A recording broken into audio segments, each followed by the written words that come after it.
Hello and welcome back to Spekd. Today we are looking at Warhammer Conquest issue number 51, $7.99, and it's a piece of terrain. The Haemotrope Reactor. Been looking forward to this actually. We have our terrain bit on the back as normal. So that's how it gets down. But I've noticed something this time. It looks like they've resealed the bag. Because normally you have that wonderful kind of hard plastic. This is like a soft plastic. Here, look, see, just there on the edges. Let me move the mat out of the way, might make it easier for you to see. Just there, see, just there. It's like the heat sealed the bag again.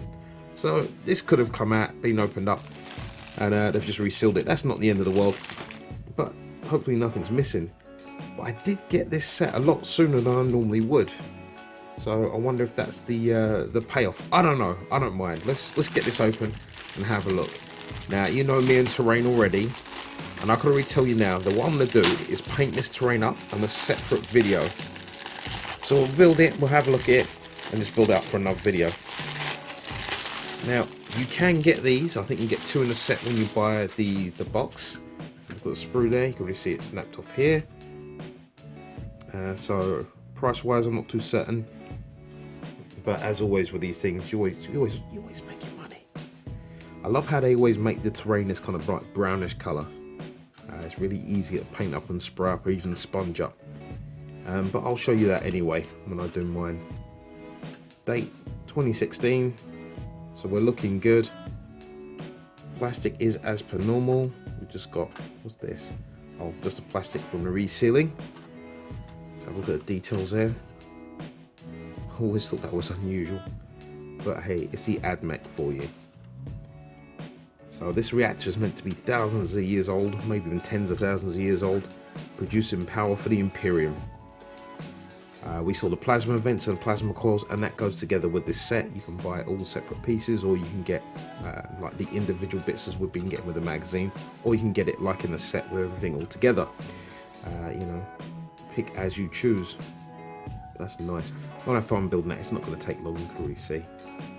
Bits connecting, mirrored pieces there. Nice. Okay, right, let's get back into the magazine. Okay, so let's have a look. So what we have here is a reactor. We've got some beautiful artwork. We know we're going to get the model there straight away. And I want to put yellow in my reactor. But when I paint mine, you'll see. So what have we got? We've got the Salamanders, Dark Imperium, Heretic Astartes showcasing. That's interesting, because now they're starting to show you other Space Marines. The Haemotrope Reactor, build, paint, and battle. So that would be great to see. So we have the Salamanders. Now, these guys are your stereotypical slow-moving, heavy-armored flamers, mastercrafted weapons. In other words, these guys are the weapon artisans. They come from a volcanic-style planet. Everything's super hot. They're super resistant.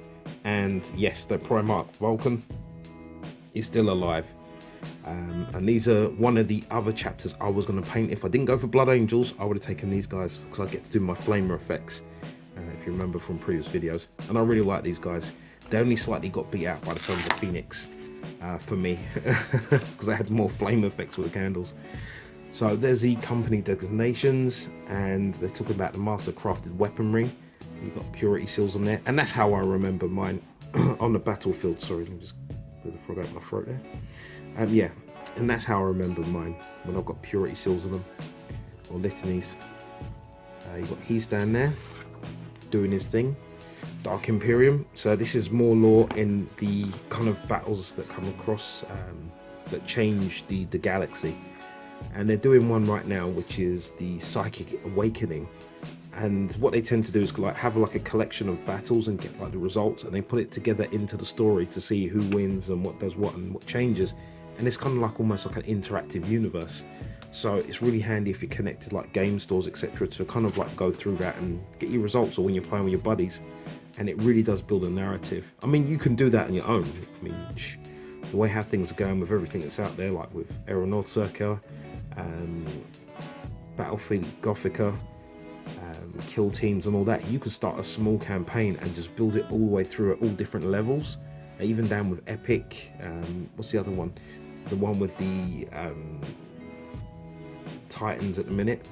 I can't remember the name of it, even the Apocalypse. You could play all of those games and interlink them, and the end results can build up to either one massive battle or a final showdown between, you know, lead characters or surviving characters.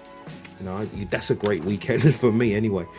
So Devastation of Baal, this was brilliant. This shows Blood Angels at some of their best in the sacrifice to go through, and their great losses. This was tough, but this is where we're gonna get kind of like Dante Prime. This is where I think is the birth of the Primarch, not the Primarch Dante, but the Primaris version of Dante. But I don't want to spoil that for you. So we got Terror, Plague of Plagues, No Safe Passage, and Only War. We then move over into Heretic Astartes, or Chaos Space Marines, full of spikes, because that's chaos. Now these guys are epic. I have been repainted all of my Chaos Space Marines, didn't matter what Legion they were before, into Black Legion. Black Legion, I was thinking about Abaddon, the respect for the character, and how things are changing more towards his story. There was an excerpt that I saw that I can't really remember where it's from, and it was kind of like Malcador was talking to a custodian, and then he takes on his psychic form and he goes and visits the War Master ship. And when he gets there, he's like looking around, and there's this shadow on the throne that kind of sees him and perceives him and know he's there. And it's like, you know, I am the future and I'm inevitable, you know, Thanos style, I'm inevitable, you know, that kind of thing. But he grabs Malcador and his astral form starts choking him out. And all he refers to him is like the Dark King. And I thought it was really amazing. Like, it almost seems like there's another entity behind all of this, because it's not one of the Chaos Gods, because he'll be able to describe which one it was. And it's not that Abaddon's got this power, psychic power that I know of. So, I don't know. Maybe I've just kind of, it was an excerpt, so maybe, you know, it's taken out of context from some other meeting. I don't know. Okay, Black Legion. Now look. This just goes straight back into the Shadow Sphere box set, all this stuff. And yes, we've got Abaddon painted up. I've managed to paint my Obliterator. I'm still painting up the rest of these guys, and it's going to take a little while because I'm really enjoying that process. And this is really the set that came with the Shadow Spear, the Vigilus set. And even going back to that from this, just as a kind of mini update, I am building my Vigilus army to face off against the Black Legion, which is there, and that's the Sons of Phoenix. So I'll be going through painting tutorials with that from models start to finish, and I will focus a little bit on these guys, but it's really about building a narrative and story. So with the new codex, which is out for the Space Marines, I can take specific rules that I think are suitable for the Sons of Phoenix now. And I'm just looking forward to having so much fun with that. As I said, it's all about story and narrative building. And there's one person that keeps on emailing and keeping in contact with myself, really good guy. You might know him as Mr. Fox. And he's building an army. And when I say he's building the army, we've seen some of his stuff in the community showcase. But if I showcased his stuff, it would take the whole showcase. And he's been building it over time, and it is looking really good, and it's a story in itself. Maybe one day he would care to elaborate a bit more, but you know, for now, that's enough time on that. That's for future ideas and podcasts. Stop rambling. Okay, so the Haemotrope reactor there, we can see that right there. It is an easy build. It's a little bit of glue there, and you could do that blind, but the instructions are there just in case you lose it or buy one off of eBay and you don't get the chance to hold it. There you go, straightforward. So painting this, I will go through a paint tutorial which will take seconds to do this. It will not take long, because I want to make it look just as old as those 10,000 years, because this thing is 10,000 years old plus just generating power. And I know they like to keep theirs clean, but I want mine grimy, working, weathered. So I will be adding some rust effects, I'll be adding some patina. I'll just be really messing with that, get some dried dirt in there and some grime. You know, real effect of heavy machinery, but neglected. So let's have a look there, Celestial Grey, they're using that there, okay.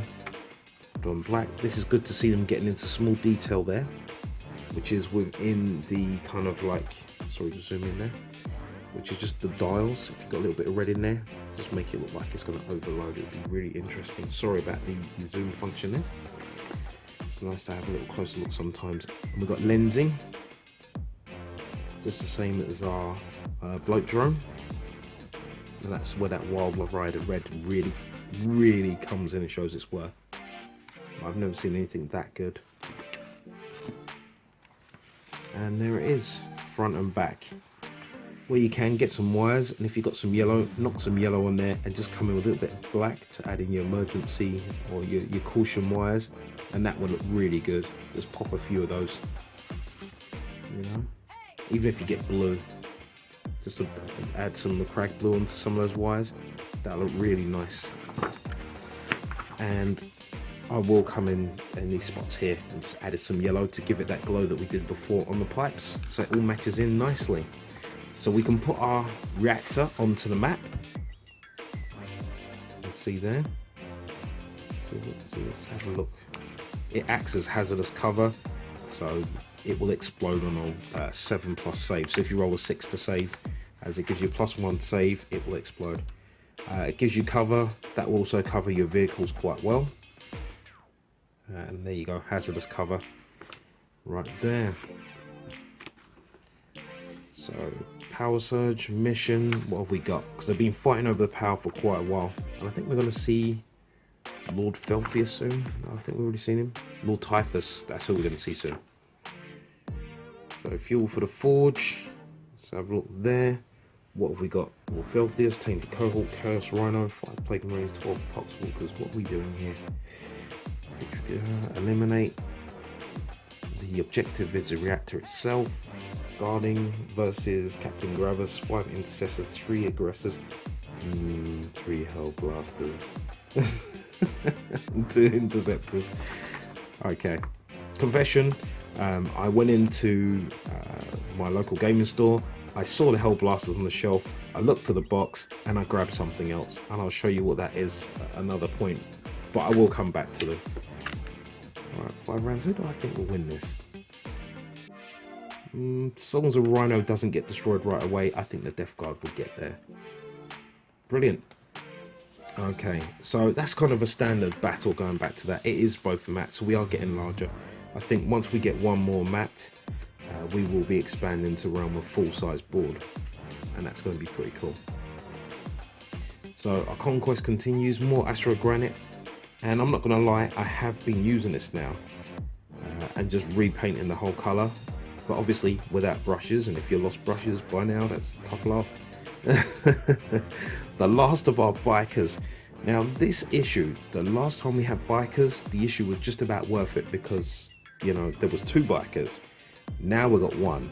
And I think this is one of the few issues where we'll easily be, in fact these 2 issues will easily be losing value unless the content or missions are not really significant or good. I mean, even if they supply like transfers on that, that would be fantastic. Okay, overall, you know I love terrain, so you know I'm going to be painting this up fairly soon, so I will showcase that. But I'll build it, put it together now, and we'll have a look. And other than that, that's okay. Okay, again, it's a nice piece of design work. And those stacks look awesome. Got lovely detail in there all the way through. Now I did find this kind of hard to stick together for a piece of terrain. Let's see around the back here. Just make sure you use like an elastic band to hold it together as it glues. Now this part is being put on with some super glue so I can take it off when painting, and I'll paint this in sections. Combination of dry brush, a little bit of sponge and colour. I'm going to make this probably the newest part out of the whole network of pieces we already have, which is terrain for this set. And that's it. Really nice piece. Can really set off the story and kind of bring the game to life for me. So that was fun. The reactor only took a few minutes to build, as you see there.